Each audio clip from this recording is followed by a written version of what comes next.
5 സംസ്ഥാനങ്ങളിലേക്ക് നടന്ന നിയമസഭാ തെരഞ്ഞെടുപ്പ് അവസാനിച്ച് മണിക്കൂറുകൾക്കകം പാചകവാതക വിലയിൽ റെക്കോർഡ് വർധനവ് വരുത്തിയിരിക്കുകയാണ് കേന്ദ്ര സർക്കാരും പൊതുമേഖലാ എണ്ണ കമ്പനികളും. 993 രൂപയാണ് ഒറ്റയടിക്ക് വാണിജ്യ സിലിണ്ടറിന് വർദ്ധിച്ചത്.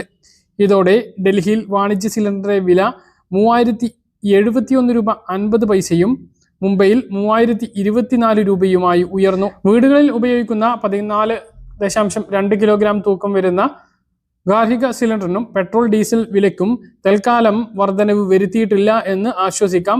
പക്ഷേ ഹോട്ടൽ ഭക്ഷണങ്ങൾക്ക് വില കൂടും, അതിൽ യാതൊരു സംശയവും ഇല്ല. 1500 അല്ലെങ്കിൽ 1600 ലഭിച്ചിരുന്നതാണ് 3000 മുകളിലേക്ക് സിലിണ്ടർ വില എത്തിയിട്ടുള്ളത്.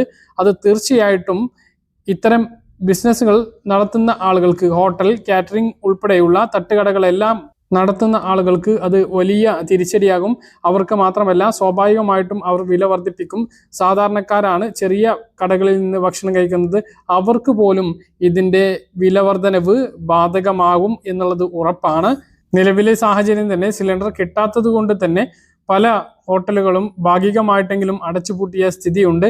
ഇതുകൂടി ആകുമ്പോൾ അത് വലിയ ഇരുട്ടടിയാണ് വരുന്നത്.